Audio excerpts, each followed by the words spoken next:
सबसे पहले तो मैं पीआईए के तैयारे के हादसे में जो पाकिस्तानी मुसाफिर शहीद हुए उन सब के अहल खाना के साथ भरपूर हमदर्दी का इजहार करते हुए ये कहूँगा कि नहायत ही अफसोस की बात है कि आज कई दिन गुजरने के बावजूद लवाकीन दर बदर की ठोकरें खा रहे हैं और वो अपने प्यारों की बॉडीज़ लेने के लिए एक दफ्तर से दूसरे दफ्तर जाते हैं और उनकी कोई बात सुनने वाला नहीं है। मुझे अफसोस से कहना पड़ता है कि ये हुकूमत जिसे हम कहते थे कि ये नालायक है, ये नाअहल है, ये नातजुर्बेकार है, ये नाकाम है, ये हुकूमत इंसानी रवैयों से भी महरूम है और ये बदतरीन बेहिसी की शिकार है। आपको मालूम है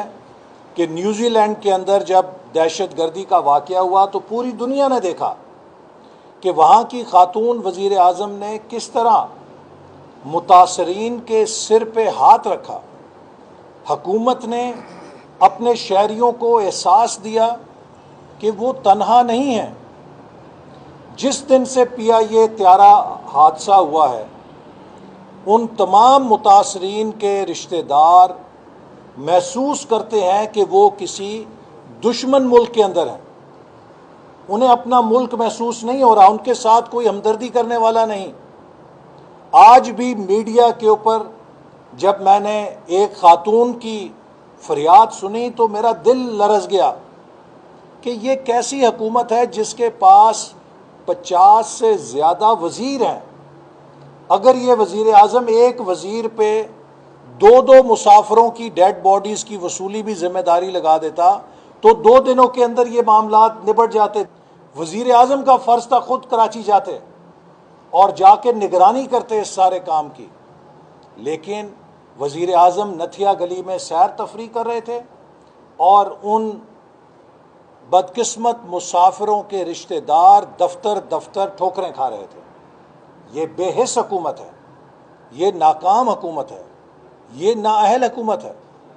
और जो हुकूमत 100 ख़ानदानों की मरहम पट्टी नहीं कर सकी, जो हुकूमत 100 ख़ानदानों को सिर पे हाथ नहीं रख सकी, ये 22 करोड़ आवाम की सिर पे हाथ कैसे रख सकती है? ये इस पूरे मुल्क का निज़ाम कैसे चला सकती है जो एक त्यारा हादसे एमरजेंसी से निपट नहीं सकती? और आज आप देख रहे हैं कि इस नाअहली की सज़ा मुल्क को चप्पे चप्पे पर मिल रही है। कोरोना वायरस के ऊपर हम चीखते रहे कि खुदारा हिफाजती इक़दाम उठाओ। हमने मार्च के शुरू में कौमी असम्बली के अंदर आवाज़ उठाई, हुकूमत सोती रही। जब हुकूमत ने ना चाहते हुए लॉकडाउन किया, हमने कहा कि लॉकडाउन को मौसर करने के लिए तमाम सूबों के साथ मिलकर मरबूत पॉलिसी बनाओ। हुकूमत ने लॉकडाउन को भी मजाक लिया और वज़ीर आज़म लोगों को कहते रहे घबराना नहीं है, सब ठीक है। और फिर जब लॉकडाउन नरम किया तो नरमी उठाने की भी कोई हिकमत अमली नहीं थी। और आपने देखा ईद से पहले जो मनाजिर सड़कों पर आ रहे थे, लोग कह रहे थे, डॉक्टर्स कह रहे थे, माहिरीन कह रहे थे ईद के बाद तबाही आएगी, खुदारा कंट्रोल करो।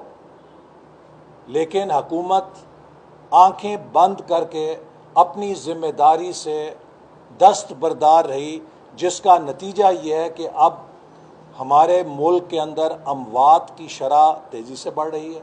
मर्ज़ के मुतासरीन की शरह 2 से 3 गुना बढ़ चुकी है और आने वाले दिनों में ख़दशा है कि ये मर्ज़ बहुत ज़्यादा नुकसान कर सकता है। हमने पिछले साल से शोर डालना शुरू किया हुआ है, खुदारा किसानों और ज़मींदारों को बचाओ, टिड्डी दल का मुकाबला करने के लिए जो बरवक्त स्प्रे हैं उनको यकीनी बनाओ। हुकूमत ने 10 करोड़ रुपए के स्प्रे की बचत की, जो बरवक्त हो जाता तो आज 800 अरब रुपए की ज़रई अजनास और ज़रई मईशत को नुकसान ना होता। तकरीबन 55 ज़िलों के अंदर किसान तबाह बर्बाद हो चुके हैं। ये कोई कुदरती आफत नहीं है, ये इमरान खान की आफत है, उसकी इमरान खान की नाअहली की आफत है जो किसानों के ऊपर गिर रही है टिड्डी दल की सूरत में। क्योंकि इस हुकूमत ने उस पैसे में करप्शन की। हर साल जो SOP है, ये एक सालाना SOP है कि हर साल टिड्डी दल हमला करती है और इसको ईरान और इंडिया के बॉर्डर के ऊपर तल्फ कर दिया जाता है, मुल्क के अंदर दाखिल नहीं होने दिया जाता, इसके एंट्री पॉइंट्स पर ही इसे तल्फ कर दिया जाता है। हुकूमत तमाशाई बन के तमाशा देखती रही और अब ये टिड्डी दल जो है पूरे मुल्क के अंदर फैल गई है। सिंध में, बलूचिस्तान में, साउथ पंजाब में वसी पैमाने पे तबाही की है। और मैं फौरी तौर पे मुतालबा करता हूँ कि मुतासरा किसानों का नुकसान पूरा किया जाए, क्योंकि ये नुकसान किसी कुदरती आफत से नहीं हुआ, ये नुकसान इमरान खान की नालायकी से और उसकी नाकामी की वजह से हुआ है। और इस नुकसान को पूरा करने की जिम्मेदारी इस हुकूमत के ऊपर आयद होती है। इसी तरह आज ये इतला भी आई है कि इस हुकूमत ने पाकिस्तान को कर्जिस्तान बना दिया है। साल में ये 15 अरब डॉलर नया कर्जा लेने जा रही है और अब तक 2018 से जून 2020 तक 25 अरब डॉलर ले चुकी होगी। लिहाजा PTI के 3 सालों में पाकिस्तान पे 40 अरब डॉलर कर्जे का नया बोझ पड़ जाएगा। इस 40 अरब डॉलर के बोझ के एवज पाकिस्तान के अवाम को क्या मिला है? भूख, बेरोजगारी, गुर्बत, कारखाने बंद, ज़राअत बंद, बरामदात बंद, मुल्क के अंदर रोज़गार बंद, बदतरीन महंगाई। ये वो कर्ज़े लेकर हुकूमत ने तोहफे हैं जो अवाम को दिए हैं। ये मुस्लिम लीग नून की हुकूमत को कहते थे कर्ज़े कर्ज़े कर्ज़े। हमने 5 सालों में जितने कर्ज़े लिए, इस हुकूमत ने 18 महीनों में उससे ज़्यादा कर्ज़े लिए। हमने कर्ज़ों के एवज़ मुल्क की खिदमत की, बिजली का बहरान हल किया, लाकानूनियत दहशत गर्दी का मुकाबला किया, पाक फौज को 500 अरब रुपया दिफाई बजट से हट कर दिया ताकि वो दहशत गर्दी की जंग जीत सकें। दफा के लिए पाक फौज की तमाम ज़रूरतों को पूरा किया। हमने दिफा की जिम्मेदारी भी पूरी की और हमने पाकिस्तान की तारीख का सबसे बड़ा तरक्याती बजट 1000 अरब का तरक्याती बजट भी चलाकर दिखाया। 5 सालों में 3200 अरब रुपए का तरक्याती बजट पाकिस्तान की तारीख में रिकॉर्ड है कि हमारी हुकूमत ने तरक्याती मंसूबे भी रिकॉर्ड बनाए और दिफा के लिए भी रिकॉर्ड पैसा दिया। आज इस हुकूमत ने मुल्क की मईशत को वहाँ ला खड़ा किया है कि अगर हम अपनी दफाई ज़रूरत पूरी करते हैं तो हमें तरक्याती बजट, तालीम और सेहत से पैसा काटना पड़ता है। तरक्याती बजट, तालीम और सेहत को पूरा करते हैं तो हमें दिफा का बजट काटना पड़ेगा। ये वो नतीजा है जो इमरान नॉमिक्स का या इमरान की इक्तसादी विजन का निकला है, जिसने पाकिस्तान को दुनिया के अंदर आज कमज़ोर कर दिया। दुनिया में आज जंगें गैर रवायती तरीके से लड़ी जाती हैं। आज इस हुकूमत ने पाकिस्तान को 3 तरह से वल्नरेबल कर दिया है, 3 तरह से कमज़ोर कर दिया है। हमारी मईशत क्रैश कर दी है, हम मुआशी तौर पे गदागर बन गए हैं, हम इंतज़ामी तौर पे मफलूज हो चुके हैं। इस हुकूमत की पॉलिसियों ने पाकिस्तान के इंतज़ामी ढांचे को मफलूज कर दिया है। इसकी नैब गर्दी की वजह से आज किसी दफ्तर में कोई अफसर 10 रुपए का फैसला भी करने के लिए तैयार नहीं है। तो बड़े बड़े मंसूबे कहाँ से बनेंगे, बड़ी बड़ी पॉलिसियाँ कहाँ से आएंगी? आज बदतरीन इंतज़ामी बहरान है पाकिस्तान के पब्लिक सेक्टर के अंदर। और उसकी वजह क्या है कि ये सरकारी अफसरों को हरासा कर रही है कि मुस्लिम लीग नून के वज़ीरों के ख़िलाफ़ वादा माफ़ गवाह बनो। वो कहते हैं हम किस बात पे बने, वो कहते हैं हम तुम्हें गिरफ़्तार कर लेंगे वरना तुम उनके ख़िलाफ़ बयान दो। जब इस तरह की आप उन अफसरों के साथ सलूक करेंगे जिन्होंने दयानतदारी के साथ काम किया है, मेहनत के साथ काम किया है, मुझे बताइए कौन सा अफसर है जो पाकिस्तान में फिर मेहनत करेगा और फैसले करेगा। और तीसरे, इस हुकूमत ने पाकिस्तान की सियासत को बदतरीन दीमक लगा के, महाजराई का दीमक लगा के खोखला कर दिया है। दुनिया का कोई मुल्क सियासी इस्तेकाम और कौमी यकजहती के बगैर तरक्की नहीं करता। ये इमरान खान साहब समझते हैं कि ये अकेले टार्जन हैं और ये मुल्क के मसलों को हल कर सकते हैं। इनके होते हुए पाकिस्तान इन मसाइल के दलदल में धंस तो सकता है, निकल नहीं सकता। पाकिस्तान दुनिया के मुश्किल तरीन ममालिक में है गवर्नेंस के लिए।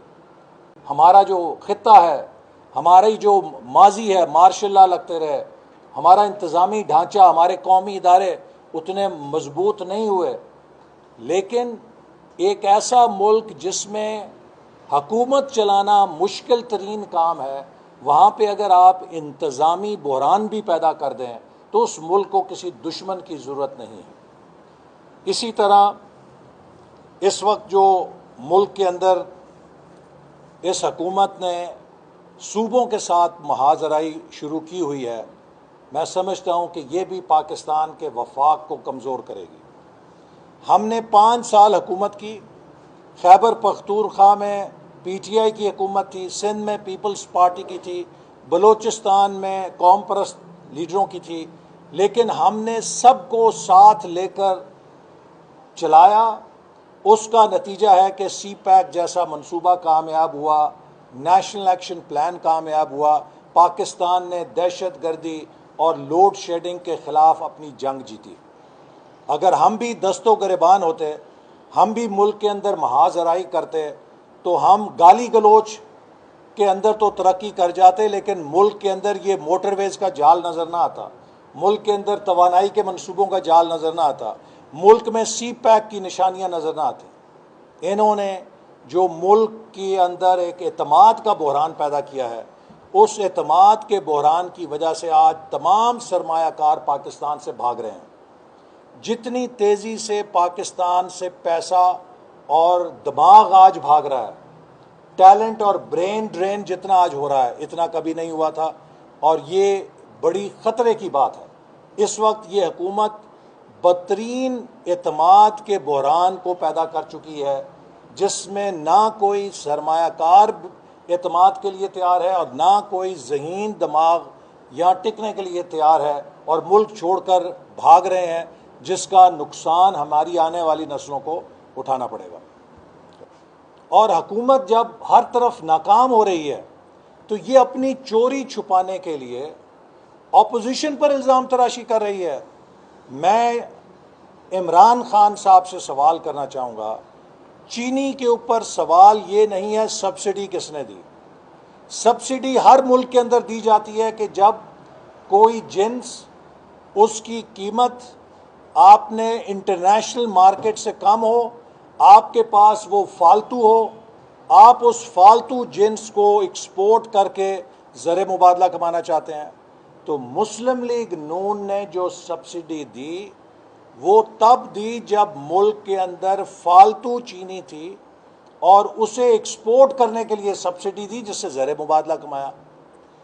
PTI ने जो सब्सिडी दी और जो एक्सपोर्ट की इजाज़त दी जब मुल्क के अंदर चीनी की किल्लत थी, जब मुल्क के अंदर चीनी नहीं थी, तो शहजाद अकबर भी मान गया है कि इमरान खान ने एक्सपोर्ट की इजाज़त दी। तो इमरान खान मुजरिम है चीनी के स्कैंडल के।